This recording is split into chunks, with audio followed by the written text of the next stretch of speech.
Welcome to the house of Jerry. It's not much now, but it could be the strangest property in Willow Creek. Its occupant is a former painting troll, a being that until now existed only underground, living to supply the owner above with paintings to sell. But the owners moved, leaving Jerry to his own devices, essentially a free man, if that's what he is. No longer content to live so isolated, he must discover where he fits in the world, a world he has never seen, nor understood. He would see the world through his artistic lens, and understand what it is to live, and perhaps we will learn more about ourselves. But first, it's time to learn how to paint outside in proper light, blow the cobwebs off, and for the first time ever, decide what he will paint for himself, rather than being responsible for the colour Lego manuals and IKEA instructions he was known for. Jerry will become a true artist. It was time to paint and paint and paint. Practice makes perfect, and Jerry intended to do nothing short of flawless paintings. Days went by, weeks, but eventually his work was a masterclass. But the content was without substance, without life. He wanted to paint the world around him, or more like the world he wanted it to be. To inspect it closely and skew artistically even. A somewhat observer of the world. Sims. Sim life would be his subject.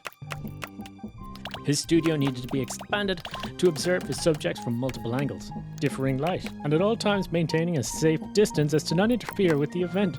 Every subject received instructions to ignore Jerry entirely and to stay for a certain amount of time. No other guidance was offered.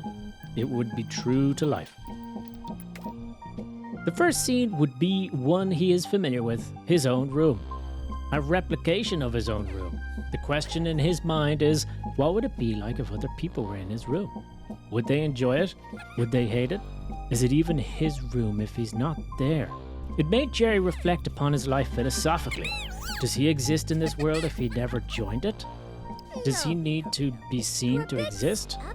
Accepting his lack of existence, it's perhaps his gift for this world, to prove to others that they exist, to show them their place in the world. The next subject was a lady. His ancient reptilian male mind would of course have new questions about the situation of her sitting on his fake bed. Would she like it? Will she stay the night? Maybe she would sit on the real bed later and touch Jerry. The answers will come to Jerry through his paintings as she pretends to take no notice of him standing 3 feet above her, taking photos of her with his phone and then painting from his phone. It's the only way he knew how to paint, which made him question whether his paintings were live paintings or still paintings. While he pondered on this matter, the lady was not very interested in Jerry and wandered off home. The next set needed to look lavish, dripping in unethical luxury.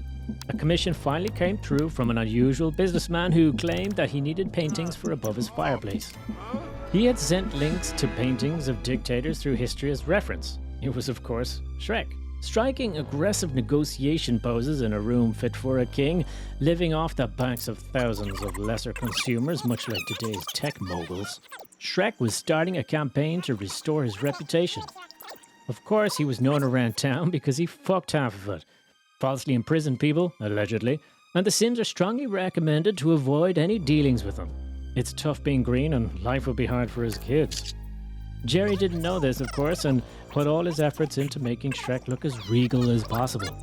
Jerry wondered if the set resembled Shrek's actual home, would Shrek judge him for his less than luxurious estate? Perhaps Shrek was nice enough not to judge. This is when his stomach caught his attention. It was surprisingly satisfying to paint the lighting of such a round shape. The comfort of Shrek in his enriched surroundings made Jerry reflect upon his own property again. What sort of comfort is he losing out on? Is he better off not knowing? Is ignorance really bliss? Are Sims both blessed and cursed with the ability to imagine better? For example, on one end of a spectrum, not knowing there's a faster car than a Renault Clio doesn't really take away from one's life. Can the same be said for not knowing you have a disease that can't be cured or assisted? Does the concept extend to not knowing that you have a fatal disease that could be cured but would never be for whatever reason? Jerry finished the painting of the opulent, deep in thought without ever reaching conclusions.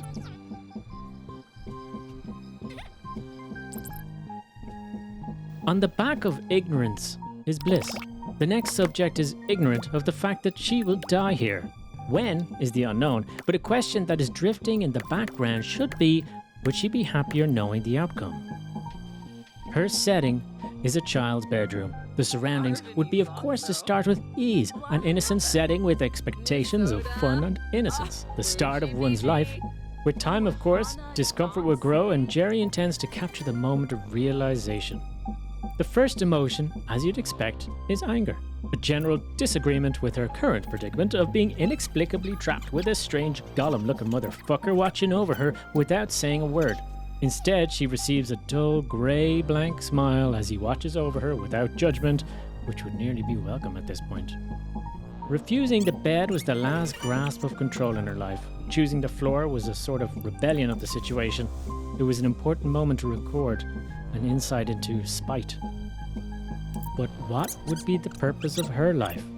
What's the essence that drives a sim to act? She stands on her phone, not requesting help. What did she do in the past that forces her to accept her predicament? Did she deserve this? Whether she did deserve it or not didn't matter to Jerry. An artist's job is to observe, not to intervene. One of Jerry's greatest paintings would be in this very collection.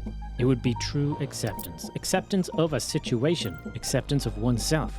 She may have appeared sorrowful watching Jerry paint her face up close without saying a word, but Jerry felt that she was thankful. Jerry's masterpiece could only be improved if her blood was used as the red, but that seemed a little dark.